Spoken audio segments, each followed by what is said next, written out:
Hi, this is Stuart J. Raj, and in this episode of Wag the Dragon, we're going to look at why your well-intentioned management style of having an open door policy is probably going to fail in Asia.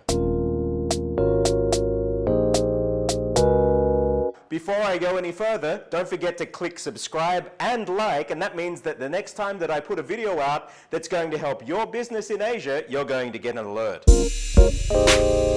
I was called into a client's company recently. What had happened was they'd had a new CEO start about 6 months ago, and he had flown in from Australia and got the position because he was a fantastic CEO. He'd ticked all the boxes and he'd done great things back in Australia. Now, he was a vibrant character and very charismatic about his work. So, of course, when he arrived in Thailand, he said, "Okay, everybody, this is how it's going to go from now on.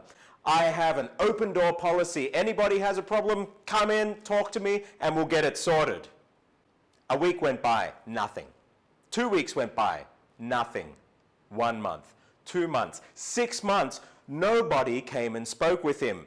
He was distraught. What had happened? He was Superman back home, but here in Asia, it was like there was kryptonite everywhere. Whatever he knew how to do back home just wouldn't work here. In Chinese, there's a saying, 多做多错,少做少错,不做不错. That means you do a lot, you get a lot wrong. You do a little, you get a little wrong. You do nothing, you get nothing wrong, and you live to see another paycheck.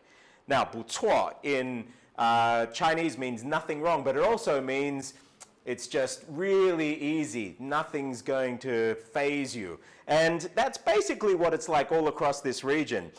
If you say something, you're putting yourself in a position to fail and putting yourself into a position to be more miserable. And so it's probably better not to say anything. Another reason is in Asian cultures, say, take here in Thailand, for example, we do not have the word you. We have a word kun. Kun means respected one, but sometimes you use it. But the reality is when you're addressing somebody, the hierarchical system is so built into the culture, it's even represented in the language. So no matter what you call somebody, there is a built-in level of seniority in there. And just in general, whether it's here in Thailand, Indonesia, China, you do not question elders.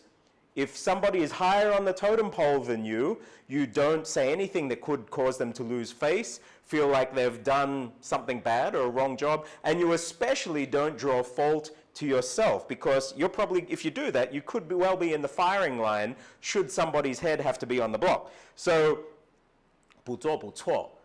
Don't say anything. Again, you're off scot-free and you can live to receive another paycheck. Following on from that point then, that means that if that new CEO wants people to speak to them, that has to be earned. Now, he thought, what is this? Is this like an insidious culture where nobody wants to communicate and it's just never going to change? And so he asked me to go in, and I said, okay, I'll go in there on one condition. The condition is, and this is what I do with normal clients anyway, I will speak to them. If it's in China, we speak in Chinese. In Thai, we speak in Thai. So this was in Thai. And whatever they tell me, I don't have to tell you, Mr. CEO. However, you have to trust me, and I'm going to listen to everything that everybody says, and I will put together the core issues that I believe are the issues that they need resolved, and I'll pass them on, and then we can talk about how you're going to fix them, or how you're going to address them. And he said, okay. So I did that, and I spoke, and oh my gosh, people just came out with issue after issue after issue after issue. So much so, we actually installed a system where they could communicate with me anonymously, and it also goes through to their HR department. So just two of us see it, and then we'll decide who needs to be addressed. But some of these issues, even myself, I thought, oh my God, how am I going to communicate that with the CEO in a way that he's going to understand? Both culturally, he might hear something they say and it just means nothing to him. It's trivial, but it actually might be very crucial and have a lot of weight here in Asia. Also, what if they told him, and there could be a track record of this, where they've actually said something, and not did he do nothing or not know what to do, but he actually did the wrong thing. And that information, if it was told to him in confidence and bang, it's gone and said to the wrong person, well, then they're done for.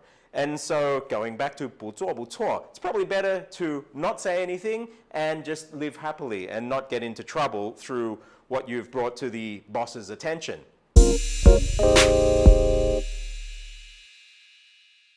So you can see that an open door policy just doesn't work. Now, there is a way that you can get all of this information from the people in your organization. One way, after a meeting, if you really want to, you just go and sit and hide in the toilet, one of the toilet cubicles, and I guarantee you everybody's going to tell you what they really think in the bathroom after a meeting. But you don't want to sit and do that.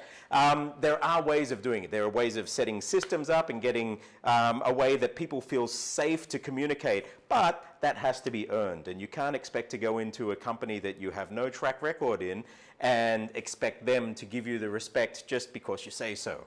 So I hope you've enjoyed this. I'll be giving you some solutions and case studies how this has actually worked in the future. So join me for my future episodes of Wag the Dragon, and I'll see you next time.